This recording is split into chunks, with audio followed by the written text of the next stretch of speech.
You have probably seen many movies where hacking is portrayed like this.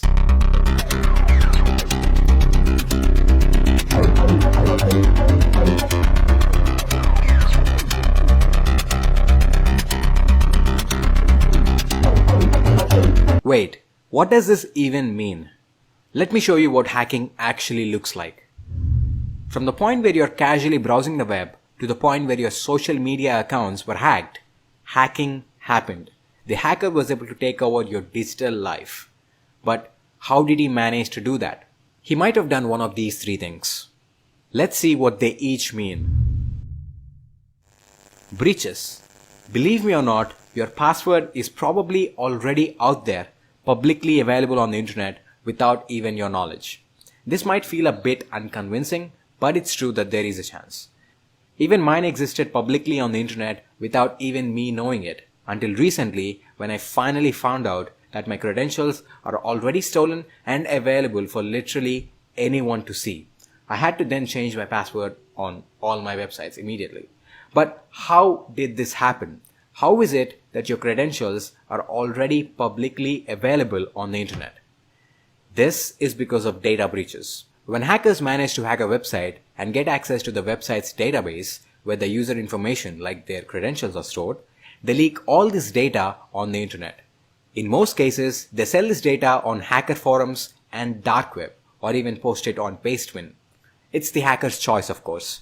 This data contains the usernames and passwords of all or a part of the users of that website. So if you are a user of the website that got breached, your data is leaked too. Most of the websites hash your passwords before they store it in their database. So a hacker needs to first crack your password hash in order to find your real password in plain text. But I'm not saying that it is impossible to crack a password hash. In fact, most of the data breaches on the internet contain plain text passwords.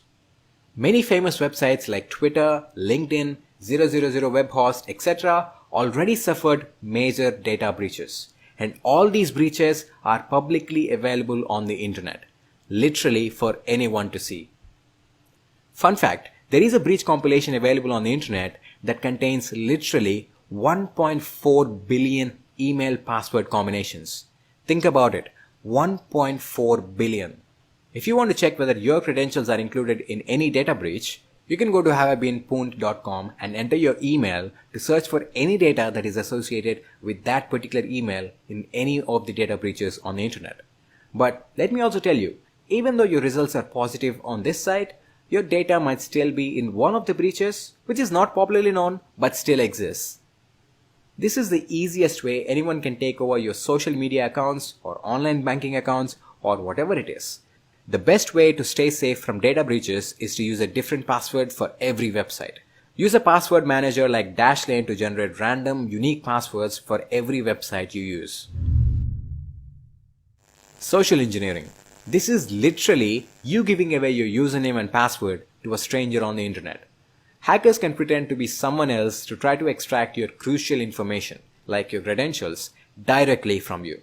For example, let's say you get a link like this from someone, and this link claims that you can get Instagram likes instantly for free of cost. You click on the link and you're taken to a very convincing website that claims to offer you free likes for your Instagram posts. If you put in your Instagram credentials on this website, thinking that this is a legit website, well, you're hacked. This is called phishing. It is one of the several types of social engineering attacks, and it is also the most common technique hackers use. Now, this is obviously not limited only to Instagram. You may end up losing your other social media accounts, email accounts, or even your online banking accounts through social engineering. However, the way a hacker approaches you to perform this social engineering can vary. And sometimes, even if you're not a computer illiterate, you may still fall for it. A hacker can also install a rat on your device through social engineering. A rat is nothing but a malware that gives the hacker remote access to your device. By installing a rat, the hacker will be able to do literally anything, like stealing your credentials for different websites by using a keylogger, stealing your photos and videos, finding your exact GPS location, or even operating your device's camera or microphone without your knowledge. For example, look at this innocent SMS I received, which claims that if I install this network carrier app, I will get free internet data. I click on the link and download the APK. It does look like the official app of the network provider. Well, actually, it is indeed the official app of the network provider. But a rat is binded to this app by the hacker. As soon as I install this on my device, the hacker has complete access to my device. Man-in-the-middle attacks. Now this type of hacking is not very likely to occur, but there is a chance that you can get hacked by man-in-the-middle attacks. In this attack, a hacker can put himself as the man in the middle between you and the internet you're browsing. Let's say you're browsing internet from a public Wi-Fi network. Anyone who is using the same Wi-Fi network will be able to put themselves as the man in the middle, and they can see your internet traffic or even modify it. This means they will be able to see literally everything that you are sending and receiving from the internet using that public Wi-Fi. But as I said, it is very unlikely to happen. So that's all for this video. Thanks for watching.